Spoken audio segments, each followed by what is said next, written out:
शैतान बाज लोगों के जहनों में ये वसवसा डालता है कि मैं तो दीन के करीब हो रहा हूं, अल्लाह के करीब हो रहा हूं, और मुझ पर आजमाइशें क्यों आ रही हैं। सुनो सुभान अल्लाह, अल्लाह के हबीब अलैहिस्सलातु वस्सलाम की क्या शान है। आला हज़रत ऐसे ही नहीं कहते कि मैं निसार तेरे कलाम पर मिली यूं तो किसको ज़बान नहीं, वो सुखन है जिसमें सुखन ना हो। अस्सलाम वालेकुम वरहमतुल्लाहि बरकातहू। उम्मीद है आप लोग सब खैरियत से होंगे। मैं भी अल्हम्दुलिल्लाह अल्लाह का लाख लाख शुक्र है, सन खैरियत से हूँ। आज इंशाअल्लाह जिस वीडियो में रिएक्शन देने आ रहे हैं, मौलाना अब्दुल हबीब अत्तारी साहब की वीडियो है ये, और उनके चैनल से उनका चैनल का लिंक और डिस्क्रिप्शन बॉक्स में दे दूँगा। आप लोगों ने चैनल सब्सक्राइब करिएगा और मेरी वीडियो को अंत तक देखिएगा। दोस्तों बड़ी इंपॉर्टेंट वीडियो, बहुत प्यारी वीडियो, बहुत इबरत वाली वीडियो भी आज की। दोस्तों शैतान एक ऐसा खुला दुश्मन है इंसानों का, क्योंकि उसने अल्लाह से वादा भी किया है कि वो अल्लाह ताला के नेक बंदों को हमेशा बहकाएगा, बरगलाएगा, यानी कि अपनी वो तरह से पूरी कोशिश करेगा वो बहकाने की। लेकिन अब बंदे पे डिपेंड करता है कि वो कितना तकवा परहेज़गार है कि वो शैतान के बहकावे में नहीं आता है। दोस्तों हमारे प्यारे का नबी पाक सल्लल्लाहु अलैहि वसल्लम ने खुद कहा है, साहबा ने जब पूछा कि अल्लाह के नबी सबसे ज़्यादा परेशानी, तकलीफ़, मुसीबतें, आजमाइश किसके ऊपर आई हैं, तो नबी पाक सल्लल्लाहु अलैहि वसल्लम ने इतना प्यारा जवाब दिया, अम्बिया के ऊपर।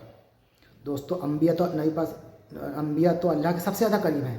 अम्बिया यानी कि पैगंबर, नबी, वो तो अल्लाह के सबसे ज़्यादा करीब है, क्योंकि अल्लाह ताला ने उनको अपना बंदा बना के नीचे भेजा है दुनिया में अपनी कौम के लिए, ताकि उस कौम के रहबर बने और उस कौम को अपना अल्लाह की तरफ लेके आएँ और अल्लाह को उनको पहचानवाएँ कि अल्लाह एक है, अल्लाह की इबादत करें।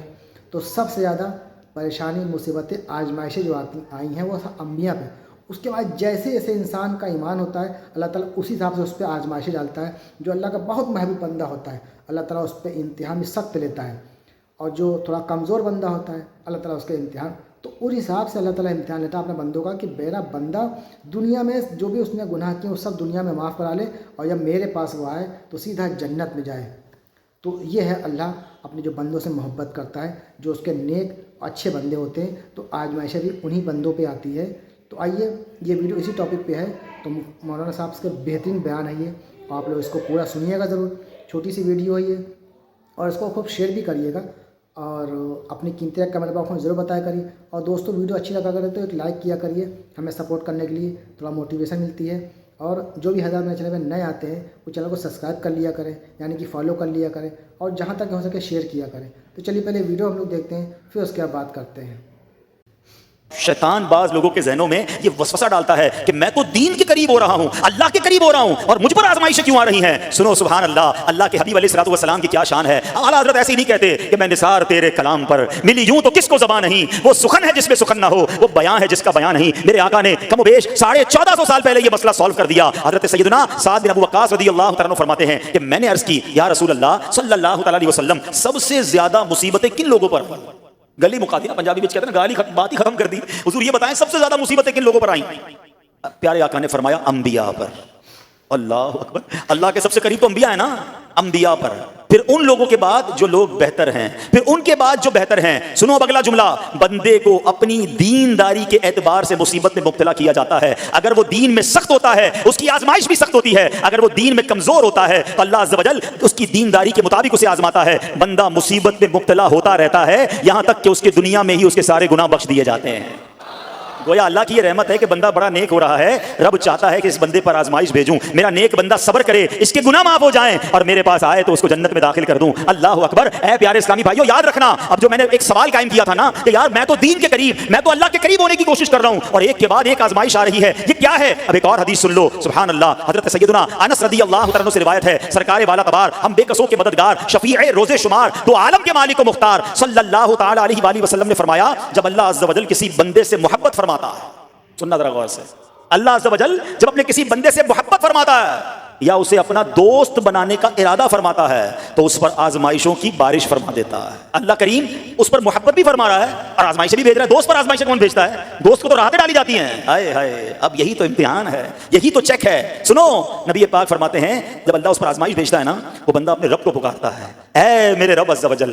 तो अल्लाह फरमाता है, मेरे बंदे तू जो कुछ मुझसे मांगेगा मैं तुझे अता फरमाऊंगा, तू तो जल्द ही तुझे दे दूंगा और इसे तेरी आखिरत के लिए जखीरा कर दूंगा। सुभान अल्लाह। यानी अल्लाह वालों को आजमाइश फरमाया जाता है, उनके दर्जात बुलंद किए जाते हैं, उनके गुनाह मुआफ किए जाते हैं। तो ऐ मेरे प्यारे इस्लामी भाइयों, कभी भी ये ज़हन में ख्याल मत लाना कि यार मैं दीन में करीब आ रहा हूँ, मेरी आजमाइशें बढ़ रही हैं। समझ लो इम्तिहान शुरू हो गया है, टेस्ट शुरू हो गया है। अब इस टेस्ट में मुझे कामयाब होना है और अल्लाह के मजीद करीब जाना है। जिंदगी में जो गुनाह हो गए हैं, ये मेरे गुनाहों का इंशाअल्लाह कफ़ारा बन जाएगा, मेरे दर्जात की बुलंदी का सबब बन जाएगा। अल्लाह से अर्ज करना, ऐ मौला मैं तेरी रज़ा पर राजी, मैं तेरे फैसलों पर राजी, अब तक जो दिया था तूने दिया था, ये सब कुछ तेरा है। ऐ रब जब तू वापस लेगा मैं इस पर राजी। जब ये साबित कदमी नसीब हो गई, फिर देखो गैब के खजानों से कैसा आपके दिल पर सकीना उतरेगा, फिर कैसा आप पर रहमतों का नुज़ूल होगा। तो ऐ मेरे प्यारे इस्लामी भाइयों, मुसीबतें आ चुकी और आने भी वाली हैं। पहले ज़हनी तौर पर तैयार रहना, मगर सब्र करना। ये चंद दिनों की, चंद घंटों की, चंद लम्हों की मुसीबत है, मगर ये तुम्हारे दर्जात को बुलंद कर देगी। तो दोस्तों, ये था हमारा एक्शन जो आपने देखा। कितनी प्यारी वीडियो थी और कितना बेहतरीन बयान था। मुख्तसर सा बयान था लेकिन बहुत अच्छा बयान था दोस्तों। सुन के आपका ईमान ताज़ा हो गया होगा इंशाअल्लाह ने चाहा तो। और जैसे कि इन्होंने बताया मौलाना अब्दुल हई बत्तारी साहब ने कि बंदा जिस तरह से वो दीन में सख्त होता है, अल्लाह ताला की आजमाई पे उस पर सख्त आती है। मान लीजिए कोई बंदा नमाज का एकदम पाबंद है, रोज़े रखने एकदम पाबंद है, सबका ख्याल करने एकदम पाबंद, तो अल्लाह ताला उससे आजमाइश भी एकदम सख्त लेता है। जो थोड़ा कमज़ोर होता है तो अल्लाह ताला उससे आजमाइश थोड़ी सी नरम वाली होती है, यानी कि हल्की फुल्की आजमाइश होती है। तो अल्लाह ये खुद चाहता है कि मेरा बंदा जब मेरे पास आए तो दुनिया में उसने कोई भी गुनाह अगर कर भी दिए हैं तो दुनिया में उसके सारे गुनाह माफ़ हो जाए, उसकी अच्छाइयों के काम की वजह से और उसकी आजमाइशों की वजह से सारे गुनाह माफ़। और जब मेरे पास बंदा आए तो वो एकदम मतलब गुनाह से पाक हो और सीधा वो जन्नत में जाए। तो दोस्तों यही है मतलब इस बात का। तो हम सबको चाहिए कि अल्लाह के ने जिस तरह से ज़िंदगी जीने का तरीका बताया है हम सबको उसी तरह ज़िंदगी जिए, यानी कि नमाज फ़र्ज़ है और नमाज हमारे प्यारे आका नबी पाक सल्लल्लाहु अलैहि वसल्लम की आंखों की ठंडक है। तो नमाज कंटिन्यू पढ़ें और पाँचों वक्त की पढ़ें, खुद भी नमाज़ पढ़ें, अपने घर वालों को भी नमाज की दावत दें और अपने तमाम मिलने वालों उनको भी नमाज की दावत दें। क्योंकि दोस्तों दीन फैलाएं, जितना हो सके दीन फैलाएं। क्योंकि लोगों आजकल मस्जिदों में आप देखें जाके सिर्फ जुमे के छोड़ के बाकी मतलब मस्जिदों में पहली सब दूसरी सब भर जाए बस बहुत बड़ी बात है, सिर्फ जुमे के दिन भीड़ रहती है। तो हम सबको चाहिए, मुस्लिम आबादी में मस्जिदें हैं वो भी खाली पड़ी हैं, कितने अफसोस की बात है। तो नमाज़ पढ़े पाबंदियों से, क्योंकि नमाज बहुत अहम इबादत है और नमाज तमाम बुराइयों से बचाती है। तो जितना हो सके नमाज का एहतमाम करें और जिस तरह से भी आप हो सके अल्लाह की राह में खर्च करना चाहें, सदका खैरात खूब करें, गरीबों की मदद करें, तमाम वो सारे काम करें। हर इंसान जानता ही है कि अल्लाह के जो करीब करेगा बंदे को। तो उम्मीद है वीडियो आपको अच्छी लगेगी दोस्तों। वीडियो अच्छी लगी तो उसको शेयर करिएगा। हम आपसे मिलेंगे नेक्स्ट वीडियो में, तब तक के लिए अस्सलाम वालेकुम व रहमतुल्लाहि व बरकातहू।